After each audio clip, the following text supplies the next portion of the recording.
안녕하세요 여러분, 조진혜입니다. 전번 날에는 제가 이제 2004년도 북한을 넘어서 두만강에서부터 이제 저희 아는 집사님 집까지 오는 과정에 있었던 이야기를 해드렸는데요.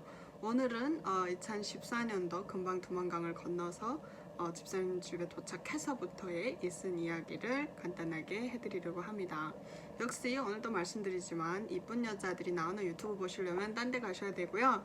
저는 뭐 이쁘지도 않고 화장하고 뭐 이렇게 막 하는 게 아니고 그냥 크리스찬으로서 살아가면서 있었던 재미난 이야기들, 또 예수님이 저희와 함께 하셔서 기도 응답을 받았던 일들, 또 기도의 응답의 역사들, 기적 같은 일들이 성경에서만 일어나는 게 아니라 우리 삶에서도 기도했을 때, 주님을 의지했을 때 일어날 수 있다는 것을 여러분들한테 알려드리기 위해서 유튜브 방송을 제작하고 있습니다.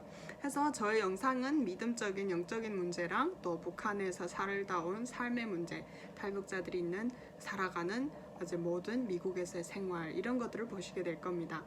지금 저희 뒷배경 보이시는 거는 제 1층 방이고요. 저는 여기가 이제 제 오피스나 같아요. 보여드릴게요. 네, 이렇게 생겼습니다. 정리가 잘 안 돼 있어서 굉장히 복잡하지만, 많이 복잡하고 정신없지만 제 방이랍니다. 오늘은 좀 화면이 어두운 것 같기도 하고, 한번 불을 켜볼게요. 좀 나은가요?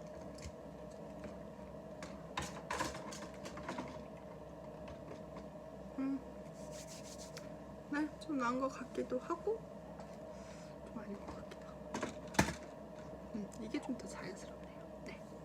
네, 그래서 오늘은 방송을 찍는 거를 중국에서 쓴 이야기가 대부분일 거고, 제가 어머니와 다시 재회를 하게 된 이야기 등을 뒷배경으로 얘기를 나눠보려고 합니다. 제가 이제 버스를 타고 기도를 하면서 아는 집사님 집에 딱 도착해서 문들이 딱 들어갔을 때 김 집사님이었어요. 김 집사님 반응이 굉장히 놀라시는 거예요. 왜냐면 제가 이제 그 두만강 건너서 담배 건조실 위에 앉아 있을 때 그 집사님 한 분, 우기 아버지라는 집사님이 저 데리러 나오셨었거든요. 사실은 나왔는데 딱 보니까 제가 이제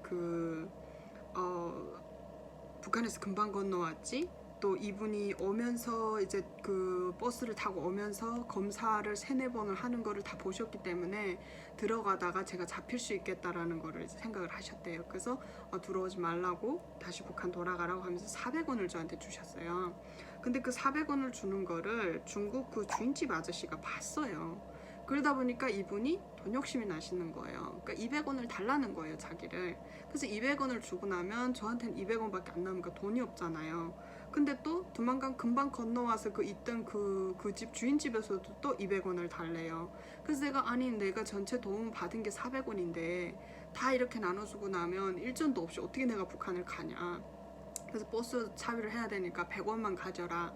그래서 첫 들렸던 집에 100원을 주고 두 번째 들린 집에 200원을 주고 나니까 400원에서 100원이 남은 거예요. 그래서 그걸 가지고 이제 두만강 건너서 들어가야 되는 거죠. 그래서 어떤 분들은 조선족 막 욕하는 분들 많아요. 돈을 뺏어 쓴다고. 근데 이렇게 나쁜 사람도 있어요. 진짜 별게 간을 빼먹지. 예? 거지가 와가지고 지금 겨우 400원을 얻었는데 그 400원에서 다 뺐고, 그것도 겨우 100원을 지금 아껴가지고 남긴 건데, 그래서 그 100원을 가지고 비행기표를 사가지고 예수님 하나만 의지를 하고 이제 두만강을 떠나서 이제 그 화령 시내까지 들어온 거잖아요. 그래서 김 집사님한테 딱 들어갔더니 세상에 어떻게 담도 크지 이렇게 살아왔냐고 그러는 거예요. 그래서 막 간증을 하면서 앉아서 집사님 저 배고픕니다, 밥 주세요 그랬어요. 그랬더니 알았어. 그래서 밥을 갖다 주시는데 제가 막 고파하니까 빨리 먹으라고 계란을 이렇게 튀우다가 에이 뭐 북한 애들이 원래 많이 먹는데 뭐 이러면서 많이 넣어주시더라고요. 그래서 그 한 15알 정도를 튀겼어요. 기름에다가 볶았어요, 계란을. 집사님 이거 먹어도 돼요? 그러니까 된대요. 그래서 열심히 앉아서 먹기 시작했어요. 먹다가 보니까 다 먹은 거예요. 너무 배고프면 사람이 이렇게 정신이 없거든요. 그래서 집사님 저 다 먹었어요. 그러니까 응? 하더니 이렇게 하거든. 하더니 아무 말도 안 하고 이제 그 고등어를 이만큼 긴 거, 그러니까 제 손으로 봤을 때 한 이 정도 길이 되는 고등어를 7마리를 이제 찜이라고 해야 될까요? 숲이 좀 있게 지졌으니까 찜이죠. 찜을 만드신 거예요. 그 7마리를 저 테이블 앞에 갖다 놓으면서 밥 한 그릇 주시는 거예요. 먹고 있어 하더니 내려가시더니 또 계란을 볶기 시작하는 거예요. 그래서 계란을 다 볶은 다음에 또 가지고 오셨어요. 오셨는데 그 사이 저는 젓가락 가지고 진짜 고등어가 넘어가는지 제 입이 뭐 혓바닥에 넘어가는지 모르게 맛있는 거예요. 그래서 열심히 먹었어요. 먹고 집사람이 오려고 하는 순간에 배가 조금 부르니까 창피한 게 느껴지기 시작하는 거예요. 그럼 제가 생각했을 때 아 이거 어떡하지? 이 고등어 이거 다 먹었는데 싶은 거예요. 그래서 너무 바빠가지고 고등어를 타다닥 뒤집었어요. 뒤집으니까 살이 그냥 있잖아요. 그렇게 하고 안 먹은 듯이 하고 앉아 있었어요. 그랬더니 밥을 두 번째 공기에 밥을 떠다 주시는 거예요. 그래서 갖다 놓고 그때야 기도를 했어요. 솔직히 너무 배고파가지고 기도할 생각도 못하고 먹었거든요. 그때야 집사님 야 그래도 기도는 하고 먹어야지 이러는 거죠. 집사님 너무 배고파서 그냥 먹었어요 하니까 하나님도 그런 건 이해하신다 이러시는 거예요. 그래서 같이 앉아가지고 하나님 지네를 안전하게 두만강에서부터 지켜주셨고 또 안전하게 여기 보내주셨다고 하니까 하나님 감사합니다. 인간은 우리는 어떻게 할 수 없지만 하나님 얘를 지켜주시고 하시고자 하는 일을 인도하시고 앞으로 크게 사용하여 주시옵소서. 그러고 기도를 해주시는 거예요. 근데 눈물이 나는 거예요. 그래서 제가 그랬어요. 아휴 이렇게 없고 이렇게 힘든 상황에서 내가 뭐 크게 되긴 뭐가 돼. 응? 그냥 먹고 살면은 정말 닭생이지 이렇게 이제 생각을 했어요. 속으로는. 근데 모든 사람들이 저를 위해서 기도해 주실 때마다 크게 되게 해주시옵소서 기도를 했는데 진짜 크게 됐잖아요. 미국에 왔어요. 제가 대통령도 만나고 그럼 진짜 크게 된 거거든요. 뭐 시골 성구석에서 살던 애가 미국까지 왔으면 정말 성공한 거거든요. 탈북자 중에 한국에서 중국에서 북한에서 고생하는 사람이 얼마나 많아요. 근데 저는 미국에 와서 이렇게 큰 집 쓰고 살잖아요. 그러니까 너무 감사한 것 중에 하나인데 아무튼 그렇게 기도를 하고 나서 이제 또 그 계란을 끓여다가 또 먹었어요. 계란에다 밥을 막 먹고 고등어를 이렇게 먹는데 2마리짜리 제가 먹었나 그때 집사님 그러면 야 뒤집어 놓고 먹어라. 뒤 밑에도 살이 많아. 그래서 뒤집으려고 딱 쳤는데 뼈가 날라오는 거예요. 제가 밑에 쪽 이미 다 먹었으니까 그 집사님이 야 벌써 다 먹었니? 그러는 거였어요. 예 너무 맛있었어요. 그래 여기까지 와서 눈치 보면 안 되지. 눈치 보지 말고 다 먹어라 이러면서 그냥 고기를 제 앞에 다 밀어놓는 거예요. 솔직히 우리 지금 고등어 한 마리 다 못 먹잖아요. 솔직히 3분의 1도 지금은 못 먹거든요 제가. 근데 그 고등어를 이렇게 뜯어 먹으니까 집사님은 진짜 한 마리에서 반마리도 안 되게 요만큼에다 밥 조금 해가 다 배부르대요. 그 나머지 날 다 먹으래요. 그래서 저는 6마리 반에다가 계란 30알 튀긴 거에다 밥 2공기에서 다 먹었어요. 제가 다 먹고 나니까 배가 얼마나 부른지 터져가지고 막 죽을 것 같은 거예요. 너무 힘들어가지고. 집사님 나 배 너무 불러요 했더니 알았다 하더니 가서요 소다에다가 식초를 타가지고 가져와서 마시라는 거예요. 소다에 식초 타면 여기에 딱 그 스프라이하고 똑같은 맛이거든요. 그거를 한 잔을 마셨어요. 그리고 한 30분 있으니까 배가 좀 꺼지더라고요. 그렇게 하고 나서 집사님이 그러는 거예요. 그래서 진이야 너 어떡할 거야 앞으로? 계획이 있니? 너도 알다시피 네가 여기에는 뭐 어딨어. 화령은 검사가 너무 심해서 네가 이따가 잡히면 집사님도 잡혀가든지 벌금을 내든지 해야 되고 내가 북한 아들 하도 많이 도와주다 보니까 이제 잡히면 나 끝이야. 그러니까 네가 여기 올해는 못 있는다 그러더라고요. 그래서 네 집사님 저도 압니다. 저도 이제 제가 원래 돈 벌고 활동을 하던 데 가서 돈을 모아야 어머니를 가서 구출해 올 수 있기 때문에 저도 안쪽으로 들어가겠습니다. 그랬더니 그래 그러면 어떻게 해서 언제 갈 거예요? 그래서 집사님 나 어떻게 목사님들한테 얘기해서라도 렵이라도 좀 얻어주세요. 그래야 들어갈 것 같아요. 했더니 그 400원은 어쨌어? 그 400원 우리 여기 교회에서 못 와서 보낸 거야? 그러는 거예요. 아시다시피 연변 사람이 없을 때 주셔야 되는데 그 집주인이 있을 때 주셔가지고 200원 100원 다 뺏기고 100원에서 지금 버스 표하고 택시 타고 여기까지 들어오다 보니까 지금 뭐 남은 돈이 25원 30원 밖에 안 남았습니다. 그랬더니 그래 알았다 하더니 일단 잘하는 거예요. 그러고선 이제 그러다 보니까 그게 오후쯤 됐거든요. 그래서 문을 닫고 집사님이 이제 어디를 가신다고 갔어요. 그러니까 다 누워서 잘라고 누우니까 별 생각이 다 드는 거예요. 근데 그래도 너무 기쁜 거예요. 배부르게 먹었지, 안전하게 들어왔지, 기도응답 다 받았지. 너무 기뻐가지고 누워서 이 생각 저 생각하다가 잤어요. 자고 이제 눈을 똑 떴더니 집사님이 들어와서 저를 막 깨우는 거예요. 그래서 또 깨어났죠. 네 했더니 가자 어디 그러는 거예요. 그래서 나갔죠. 그래서 가는 도중에 이제 그 양꼬치를 중국은 바깥에서 길 옆에다가 이렇게 숯불을 이렇게 놓고 거기서 꼬챙이 껴가지고 이렇게 굽거든요.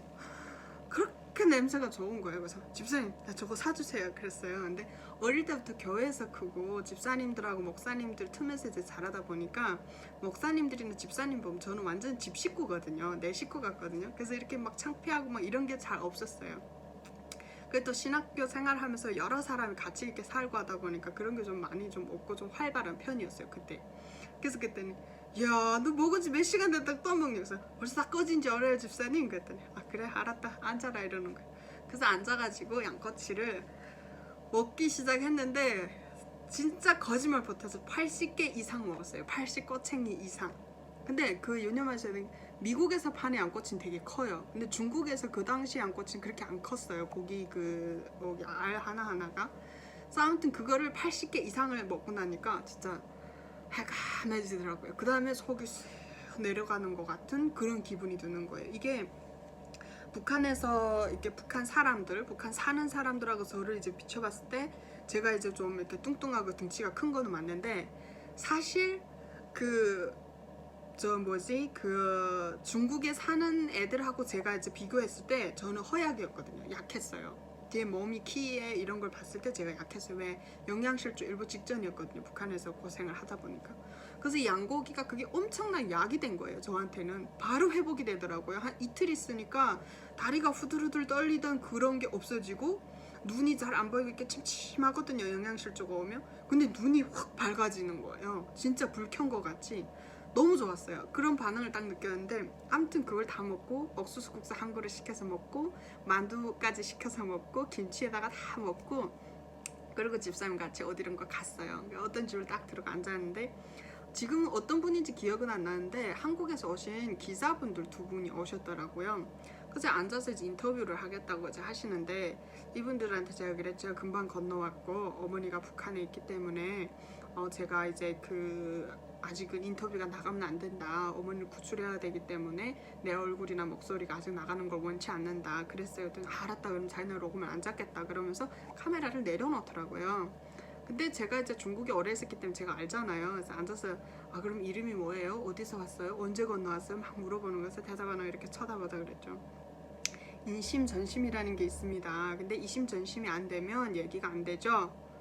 그랬어요. 그랬더니 그냥 쳐다보는 거여서 기자님 저한테 얼마 주실 거예요? 그랬더니 응? 이러는 거예요. 기자님은 제 인터뷰 가지고 와서 TV 방송에 내면 직업 중에 하나를 하신 거지만 저는 제 인생을 걸고 얘기를 해야 되고 우리 부모님 안전 때문에 제 목소리 나 이제 영상에 나가면 안 된다고 분명 말씀드렸는데 왜 지켜주지를 않죠? 남의 인생은 인생 아니에요? 그랬어요. 그랬더니 안 찍고 있습니다. 무슨 소리예요? 이러는 거죠. 진짜요? 내가 훅 일어나가지고 가서 카메라를 확 가져왔어요. 가서 이렇게 보니까 불이 켜져가지고 빠딱빠딱빠딱빠딱 하고 있는 거예요. 어떡하실래요? 제가 이거 확 둘러 맺힐까요? 내가 그랬어요. 그랬더니 집사람이 야 지네야 그만해라 그러는 거죠. 아니 찍지 말라고 했잖아요. 왜 이렇게 하세요? 막 그랬죠. 그랬더니 죄송합니다. 끌게. 진짜 죄송합니다. 이러면 끄더라고요. 꺼내서 보여주세요. 했더니 보여주는 거예요. 찍힌 내 얼굴이 밑에다가 이렇게 놓으니까 밑에서 원래다 찍으면서 선명하게 다 찍힌 거예요. 지우시라고. 그래서 지우시고 장비 다 없애고 녹음 잡을 것만 꺼내놓으라 그랬어요. 그랬더니 알았다가 그 자리 다 지우는 거 제가 확인하고 카메라 안에 있는 쓰레기 그것까지 다 지우고 카메라 닦아서 가방에 넣고 그 다음에 이제 핸드폰을 꺼내가지고 아니 핸드폰이 아니었어요. 그때는 녹음기였어요. 녹음기를 이제 켜놓더라고요. 그래서 그 다음부터 이제 인터뷰를 다 해주고선 그랬죠. 저 지금 안쪽 들어가야 되는데 지금 기차표도 필요하고 돈이 지금 많이 필요한 상황입니다. 그러니까 기자님들은 좀 괜찮으시니까 저 좀 도와주시라고 앞으로 한국 가던 뭐 언제 별일 있으면 신세가 하겠지만 좀 도와주시라. 그랬더니 돈을 그때 한 500원을 주시더라고요. 그래서 보통 인터뷰를 하면 자기네 200원 준대요. 그래서 어쨌든 잘 알겠다고 감사하다. 그래서 500원을 받고 돌아와서 그 집사님 집에서 저녁에 자는데 배를 두 캉제를 사주시더라고요. 캉제라는 게 여러분들 영화 보셨는지 모르겠지만 시골 사람들 등에다가 메고 다니는 이렇게 그 3대 나무 껍질로 만든 둥그랗게 생긴 이만큼 긴 사람 허리 길이만큼 길고 이 정도 넓은 통이거든요. 거기다 배를 파는데 거기에 배를 꼴떡 하나 담아가지고 왔어요. 밤새 북한 그 로카 테이프 갖다가 놓고 밤새 그거 다 먹으면서 영화 다 보고 그래서 밤새 그 배를 다 먹었어요. 다 먹고선 이제 잠이 들었는데 아침에 또 깨나 보니까 집사님 와 있어요. 그래서 야 아침 먹으러 가자 그러는 거죠. 아, 진짜요? 그랬더니 그렇대요. 먹자마자 제일 재밌고 제일 좋았거든요. 그래서 나와가지고 막 쫄랑쫄랑 따라갔더니 아침에 또푸너라고요. 우리를 말하면 순두부고 북한말로 말하면 초두부, 중국말로 말하면 또푸너인데 그 이제 연한 두부에다가 간장 소스 같은 거 뿌려가지고 이렇게 먹는 그런 거거든요. 아침에만 있어요. 그거 2그릇, 그 다음 거즈라고 해가지고 기름 튀김이죠. 길게 이만큼씩 해가지고 2가락씩 이렇게 엮어서 튀긴 건데 그거 2개 먹고, 그리고 이제 오다가 이제 차단이라고 했던가, 계란을 간장에다 이렇게 삶은 거 있어요. 그거 2알 먹고, 진짜 엄청 먹었죠. 보통 중국 사람들이 한 하루 종일 먹어야 되는 양을 한 끼에 저는 다 먹었어요. 다 먹고, 그리고 진짜 숨도 쉬기 바쁠 정도로 먹고선 제 집으로 왔어요. 이렇게 와서 생각을 하다 그랬죠. 집사님 나 중국 옷 이쁜 거 좀 사주세요. 그래서 옷을 입고 가야 될 것 같아요. 그랬더니 그래 가자 그러더라고요. 또 시장 나가서 이제 오늘 제가 하얀 옷 입은 이유가 있어요. 그때 제가 이런 식으로 입고 다녔거든요. 몸이 날씬했으니까 그때는 이뻤는데 지금은 서른이 넘어가지고 이렇게밖에 안 생겼어요. 아무튼 옷을 이런 이제 셔츠를 사서 입고 까만 이제 구슬 같은 거를 목에다 이렇게 메고, 그리고 이제 까만 바지에다가 힐 이렇게 높은 구두 신고, 머리가 생머리라 그랬잖아요. 제가 이렇게 기니까. 그래서 그걸 빗고 머리도 가서 했어요. 이렇게 리즈 탕이라고 해가지고 중국에서 머리 이렇게 펴는 거거든요. 저는 약간 반곱슬이에요. 생머리가 아니고. 근데 가서 펴면 이렇게 이런 식으로 되거든요. 지금은 거치장스러워가지고 많이 짧게 하고 다니는데, 그래서 이렇게 머리를 하고 화장품 사서 화장하고 가방 요만한 거에다 짐 다 싸서 넣고, 그리고 그날 이제 오후에 집사님하고 그랬어요. 집사님 하루라도 여기 더 있으면 집사님도 나도 위험해질 수 있으니까 역전까지 좀 데려다 달라고. 그래서 오토바이에다 저를 싣고 데려다 주셨어요. 그래가지고 이제 가서 이제 버스 역전에 가서 짐 내려놓고 이제 그 침대 버스를 많이 타거든요. 그래서 침대 버스를 타고 이제 왕청을 향해서 갔어요. 그래서 이제 버스 타고 왕청 가서, 왕청이라는 데서 또 다른 버스를 타고 이제 심양을 들어가려고 이제 하는데, 왕청에서 이제 아는 분 집을 이제 들어갔더니 그 집에서 이제 저를 너 잘 왔다고, 심양에 일자리 있는데 일하러 가겠냐고 그러는 거예요. 그래서 가겠다고, 가자고. 그리고 갔어요. 심양에 일하는 데를 이렇게 딱 갔는데 사람이 예감이 이상한 거죠. 가는데 계속 뭔가 이상해요. 왜냐면 가다 보면 북한 아가씨들이 한 명씩 더 타는 거예요. 이상하다 그랬어요. 근데 제가 중국말 알아듣잖아요. 그러니까 전화가 와도 차를 세우고 내려가고, 뭐든지 무슨 얘기를 하려고 그러면 공개적으로 하면 계속 나가서 전화 받는 거예요. 그러니까 이 사람들은 그러면서 이 사람 실수한 게 뭐냐, 왜다 팅동 전화가 왔는데 와이 하고 와이 하니까 여보세요. 근데 그렇게 하니까 네이걸, 그러니까 우리말로 말하면 기다려 이러고 내리는 거예요. 그래서 왜 저러지? 근데 내린 문을 닫는 순간에 하는 소리가 제가 말을 알아듣기 때문에 라는 말을 하는데 그 말이 살짝 들린 거예요. 제가 얘네 뭐가 꽁꽁이 있네? 내가 알아들으면 안 되는 말을 하는구나. 직장에 소개를 해주는데 못 알아. 그런 주의를 하겠어요. 그래서 옆에 북한 아가씨들 보고 물어봤죠. 아가씨들 어떻게 왔어요? 그랬더니 자기네 어느 집에 있다가 이렇게 간다고 얘기를 하는 거예요. 그래서 내려가지고 어떤 이제 그 숙소죠, 여인숙 같은 데다 저희를 넣고 밥 갖다 주겠다고 있으라고 하는데, 제가 앉아있다가 물어봤지. 이쪽 여자보고 언니 사실대로 좀 얘기해 줄래요? 나는 어머니하고 동생이 잡혀나가서 그 사람들을, 어머니하고 동생을 찾아야 되기 때문에 내가 어디 가서 이렇게 편하게 사는 그런 상황이 아직 아니다. 그래서 나는 어머니와 동생 때문에라도 일자리 찾아서 일을 해서 돈을 벌어야 된다. 그랬더니 너 중국말 하니? 그러면서 중국말 잘해요. 저 편해요. 그리고 어렸을 때 중국에 와 있었기 때문에 제가 중국에서 몇 년 있다가 잡혀나갔다고. 그랬더니 야, 너 지금 이거 인신매매 선인 거 알아? 그러는 거였어. 나 모른다고. 너 지금 팔려가고 있다는 거예요. 순간에 이런 게 인신매매구나라는 걸 처음 알았거든요. 저는. 그래서 감사하다고, 언니 나랑 같이 달아날래요? 내가 도와줄 수 있어요. 했더니 달아난들 어떻게 할 거야? 어디 갈 거야? 지금 여기저기서 잡는데 가 있을 곳도 없는데 나는 어머니랑 다 굶어주고 나 혼자밖에 없어. 그래서 어디를 팔려가던 밥 먹고 온전히 살 수만 있는 데 있으면 자기는 그냥 팔려가겠다는 거예요. 그래서 그러냐고, 알았다고, 다른 사람한테는 얘기하지 않지만 나는 언니 더 이상 여기 있을 수 없어. 그러니까 그럼 어떻게 할 거야? 이러는 거야. 그래서 언니가 나 좀 도와줘 그랬더니 왜? 그러면 언니 저 빨간 옷을 나 좀 주라고 그랬어요. 그랬더니 그 언니가 입고 있던 양복 같은 옷인데 새빨간 이제 그 코트였어요. 발끝까지 내려오는 코트인데 조금 나한테 한락하게 좀 큰 거예요. 그래서 언니 나 저거 주면 안 돼? 그랬더니 왜 그러는 거야.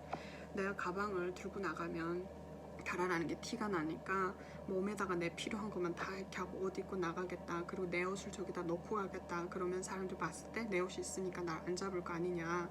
그리고 가방도 저기다 놓겠다. 그랬더니 그렇게 하래요. 그래서 내 가방 안에서 화장품, 돈, 뭐 필요한 거 다 꺼내가지고 몸에다가 탄창처럼 혁띠를 해가지고 다 찼어요. 차고 옷을 입고 우아기를 챙기고 그리고 내 가방에다가 그 언니 물건 다 넣고 내 우아기를 거기다 살짝 덮어놓은 채로 거기다 놨어요. 신발 벗는데. 그래서 언니 좀 도와줘. 그랬더니 알았대요. 그 자기가 그걸 쥐고 앉아있고 있는데 내가 문 열고 이렇게 나가는데 언니가 그러는 거야.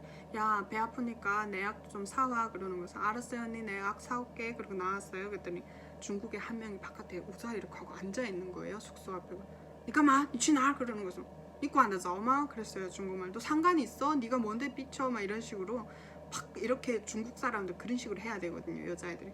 그러면서 그래서 그 약 사러 간다. 왜? 그랬더니 가만히 게 다브랑면 추지 그러는 거예요. 우리를 데리고 간 사람이 너네를 나가지 말라 했대요. 그래서 먹고 안 타까마요. 그랬어요. 내가 그 사람을 왜 상관해야 돼? 나 배 아픈데 약 사러 가야 돼. 짐이랑 저단 다 놓고 가니까 기다리라 그래. 그랬죠. 그러고서 이제 나갔어요. 그때 이러다가 중국말 너무 잘하지? 너무 자기 맘대로 하니까 어떻게 컨트롤이 안 된다고 생각했나 봐요. 그래서 전화를 하는 거예요. 그 사람한테. 전화를 하는 순간에 걸으면 날 살래라고 속도전으로 나는 빨리 걸어 나갔죠. 그래서 바깥에 나가자마자 택시를 잡고 뛰었어요. 그리고 택시를 잡고 가자마자 버스역전으로 가서 아무 버스나 올라탔어요. 일단은 아무 버스나 타고 간 게 이제 할빈으로 들어간 거예요. 할빈 가는 버스였던 거예요. 왜냐면 거기서 머뭇거리다가 잘못하면 인신매매 건들이 쫓아오면 전 잡히거든요. 그래서 그냥 아무거나 달리는 버스를 딱 세우고 올라탔죠. 타가지고 물어보는 거예요. 너 어디 가냐고. 그래서 이 버스 어디 가는 버스야? 물어봤어요. 그래서 할빈 간다는 거예요. 오케이, 나 할빈 갈 수 있어. 가자. 그러고선 탔죠. 그러고 새도록 그 침대 칸이더라고요. 침대 하나 줘가지고 올라앉아서 돈을 100원인가 내고 누워가지고 이렇게 바깥 창문 내다보는데 그렇게 막막할 수가 없어요. 어디 가는지 어디를 가야 되는지 아무것도 모르는 채 그렇게 타고 그냥 정처 없이 가는 거예요.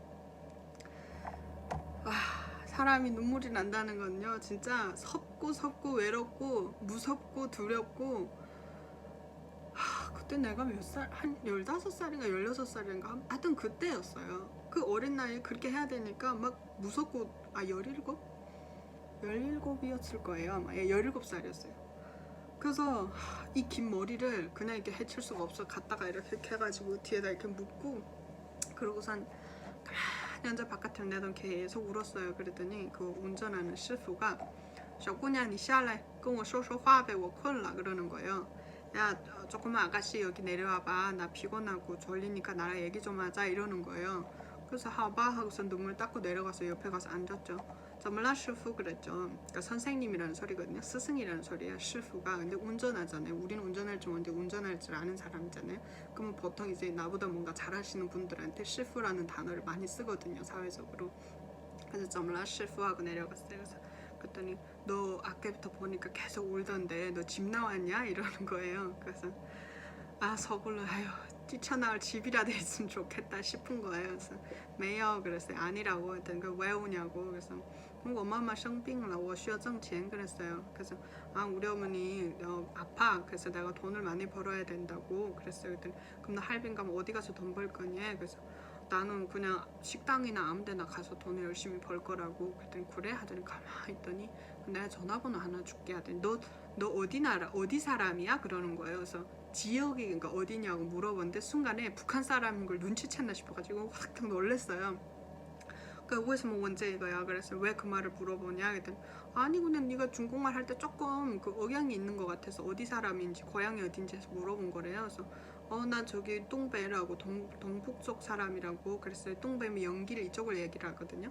그래서 나 그러면 너 조선족이야? 그러는 거죠. 그랬더니 그러면 내 친구 중에 조선족이 식당 하는 데인데 거기 가서 일할래? 그러는 거죠. 확실해? 그랬더니 확실하대요. 그럼 그 사람 주소 줘봐. 내가 알아서 찾아갈게. 그랬어요. 그래라고. 그래서 주소에 전화번호를 다 주는 거예요. 그래서 심양역에서 내리자마자 전화를 했죠. 했더니 여보셔 하고 조선족이 받는 거예요. 그래서 중국말로 물어봤죠. 你好，你朋友给我你的电话号码，您是做什么的人呢? 그랬어요. 네 친구가 전화 줘서 내가 전화하는데 당신 뭐 하는 사람이에요? 그랬더니 我在开饭店呢 그러는 거예요. 자기가 밥점을 운영을 한다는 거예요. 그래서 그게 어디 있어? 그러니까 어디 있대요. 그래서 거기서 뭐 어떤 사람이 필요하니까 접대원이 필요하대요. 그래서 그럼 나 하고 싶은데 가도 되냐니까 오래요. 한번 와보래요. 그래서 주소 따라 가봤더니 진짜 고깃집인 거예요. 그래서 한국 사람 스타일로 고깃집을 하고 요리를 하는 그런 큰 식당이었어요. 그래서 거기 가가지고 이제 첫날 합격돼가지고 그 다음부터 거기서 일하기 시작을 했죠.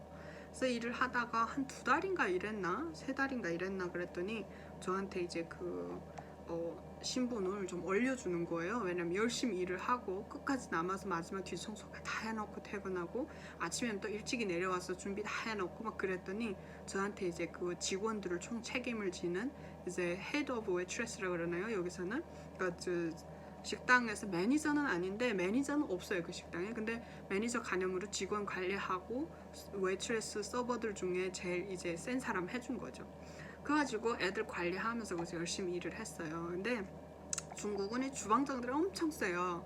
두 말 한마디 잘못만 하면 딜이 막 때리고 욕하고 막 그러거든요. 그래서 여자애들이 들어가지를 못해요. 무서워가지고. 그래서 내가 그랬죠. 야 너도 돈 벌려고 그러는 사람이고 우리도 돈 벌려고 하는 사람인데 그렇게 못되게 놀 그런 거 아니지 않니? 왜 너 그렇게 못되게 놀아? 그러면서 어느 날 막 싸웠어요.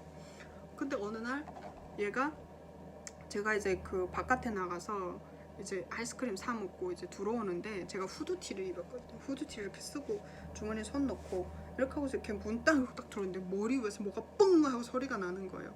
눈 딱 놀라서 딱 봤더니 맥주를 안에 그 담긴 채로 뚜껑 닫힌 채로 제 머리에다 뽕 내리친 거예요. 그러니까 이게 맥주가 이렇게 터지는 그 소리가 진짜 폭탄이 터지는 줄 알았어요. 근데 후드티를 입다 보니까 머리가 이제 깨지거나 이러진 않은데 맥주가 막 확 쏟아지는 거예요 온몸에. 순간에 머리가 땡해 하고서 눈 감고 가만히 있다가 중국말 너 미쳤어? 그러고 소리쳤어요. 너 오늘 네 죽고 내 죽고를 해보던데 순간에 저도 돌아버려가지고요. 이게 탈북자한테 싸우면 안 되는데 이런 생각도 없이 저도 막 정신이 반 나간 거예요. 그랬더니 그러니까 조선족 남자애인데 어느 중국 안쪽 어느 도시에서 깡패 두목 중에서 그러니까 세목이라 그래야 되나요? 세자로 일하던 사람인데 경찰한테 쫓겨가지고 할빈으로 피신해온 애가 있었어요. 얘가 엄청 남자다웠거든요. 근데 얘가 21살이에요. 그러니까 나보다는 완전 오빠죠. 근데 17살에 일을 하면 계속 걸리거든요. 아직 운전면허도 그러니까 아이디도 안 나온 때라서. 그래서 제가 23살이라고 거짓말했거든요. 들어가서. 그러다 보니까 얘가 저를 누나 하는 거예요. 근데 자기 누나 건드렸다 이거예요. 얘가 주방을 들어가더니 칼하고 칼판 들고 나와가지고 싸우는데요. 중국 애들 싸우면요 우리 사람들 뭐 주먹 들고 이 새끼 저 새끼 이러죠. 중국 애들은 아니에요. 말도 안 해요. 쓱 가가지고 등기 들고 나와요. 얘가 깡패두목이니까 손을 얼마나 잘 써요. 테이블을 딛고 날라다니면서 싸우는 거예요. 둘이 칼 뿌리기 하고요. 그 다음에 이제 칼도마 뿌리기 하고 막 그렇게 정신없이 싸우는데 순간에 이게 경찰이 뜨면 난 죽었다 하는 생각 딱 드는데 얘가 싸우는 도중에 옆에 보고 그러는 거예요. 야 암깨 은별 너 응? 저 누나 데리고 빨리 피하라고. 너 내가 왜 이 말 하는지 알지? 이러는 거예요. 그래서 쟤네가 뭘 알지? 이렇게 가만히 있었어요. 근데 은별이라는 애가 언니 가자 이러더니 언니 나 언니 어디 사람인 거 알아? 이러는 거예요. 애가 순간에. 저는 깜짝 놀랐어요. 왜냐면 누구한테도 얘기 안 했거든요. 그러더니 언니 빨리 가자 이러는 거예요. 그래서 얘 따라 나와서 택시 타고 피신을 했어요. 그래서 어디 가서 이제 한 몇 시간 앉아 울면서 이제 진정을 좀 기다리는데 제 짐을 서버하는 여자애들 짐을 다 싸가지고요 3명이서 택시 타고 저한테 온 거예요. 그러면서 자기네 주머니에서 500원씩 모아가지고요 거의 한 5,000원 되게 돈을 만들어가지고 왔더라고요. 그러면서 애들이 그런 거죠. 자기는 오늘에 알았대요. 내가 북한에 온 줄을. 언니 북한에서 와서 고생했을 텐데 응? 이렇게 우리 챙겨주고 도와주고 진짜 열심히 우리 늦잠 자라고 잠재워주고 일 다 해주고 도와줬는데 주방놈 새끼가 우리를 계속 때리고 이러니까 언니가 나서준 건데 복수전을 지금 당하고 있는 거라서 너무 미안하다. 그러니까 자기네가 할 수 있는 거는 돈 좀 도와주는 거밖에 없대요. 그리고 식당들도 많으니까 언니는 어디 가서도 환영받을 거니까 이 돈 갖고 먼 데 가래요. 그러면서 5,000원 되는 돈에다 다 주는 거예요. 그리고 그 남자애가 전화를 하니까 이렇게 걔도 다쳐가지고 병원에 입원했더라고요. 그래서 전화 와가지고 그러는 거예요. 누나 나도 저기 안 있을 거고 하니까 사장님하고 얘기했대요. 자기 그랬더니 사장님 잘했다 그러면서 자기네한테 돈 500원씩 다 돌려줬대요, 사장이. 그러면서 너네 그 걔를 신고하지 말라고 그러더래요. 그래서 우리가 신고할 것 같으면 돈 받아서 좋겠냐고. 그래서 참 너무 감사한 친구들이죠. 그리고 탈북자라는 거 알면서 저를 신고한 게 아니라 저를 그렇게 보호해주고 도와주고 돈까지 모아주고 참 그런 인정이 많은 것이에요. 그래서 저 손족들 하면은 좀 못된 사람들도 진짜 많고 나 이용해 먹으려 그런 사람들도 많지만 사장님처럼 또 북한 사람이고 이 사장님도 알았대요. 듣고 뒤로 어떻게 해가지고. 근데 제가 잠꼬대 하면서 자면서 무슨 실수를 한 게 있고 전화가 왔 이제 어머니를 찾느라고 방에서 제가 이제 전화를 하는데 그걸 몇 명이 문 밖에서 들었대요. 그래서 듣고 들어오면 내가 좀 민망해할까봐 안 들어오고 바깥에 있었대요. 그래서 아 우리 어머니 북한에 잡혀나갔는데 우리 어머니 있는 거 아냐, 뭐 팔려들어온 여자 중에 혹시 우리 어머니 없냐 막 이러면서 그 인신매매꾼들하고 전화 통화를 했었거든요. 그거를 애들이 다 들은 거예요. 근데 다 듣고도 모르는 것처럼 한 달 동안 애들이 그냥 그렇게 있었던 거죠. 그 결국 저를 도와줘가지고 제가 거기를 피신해서 대련에 가게 됐거든요. 그래서 제가 이런 걸 보면서 그래요. 어느 나라나 사람은 나쁜 사람도 있고 좋은 사람도 있다. 다 나쁜 것도 아니다. 저순적이라 해서 다 나쁘고 다 좋은 것도 아니고 우리 탈북자라고 해서 다 좋고 다 나쁜 것도 아니고 저를 조선족이다 어찌다 공격하는 나쁜 탈북자 아줌마들도 있고 또 저가 힘들 때 끝까지 놔줘서 제 편 들어주고 사람들한테 욕 먹어가면서 제 편 들어주는 영주 이모나 우리 또 시연이나 많은 우리 탈북자 친구들이 있는 것처럼 어디 가나 나쁜 좋은 사람은 다 있어요. 그래서 색안경 끼고 탈북자라고 이상하게 보지 마시고 좀 더 너그러운 마음으로 고생 좀 많이 했지만 우리보다 좀 더 아는 게 많은 사람들이다 이렇게 생각해 주셨으면 좋겠고요. 왜냐면 저는 3개 국어를 하거든요. 북한말, 중국말, 4개 국어네요. 북한말, 한국말, 중국말, 영어. 그래서 이렇게 하고 미국에 와서 살면서 열심히 살려고 노력하고 또 오늘은 쉬는 날이라서 영상 이렇게 찍고 있고요. 또 다음 호에 계속해서 중국에서 인신매매 당하는 여성들의 얘기도 또 들려드리도록 하겠습니다. 오늘은 제가 인신매매 될 뻔했던 얘기와 친구들, 중국 친구들하고의 우정 이야기, 또 식당에서 일했던 이야기 등등을 들려드렸습니다. 또 앞으로 이제 점점 가면서 중국에서 조진애가 연애했던 연애사도 나올 예정이니까요. 만약 북한 상황 듣고 싶으시면 좋아요, 구독 누르시고 저와 함께 해주세요. 오늘도 영상 들어주셔서 감사합니다. 조진이었습니다.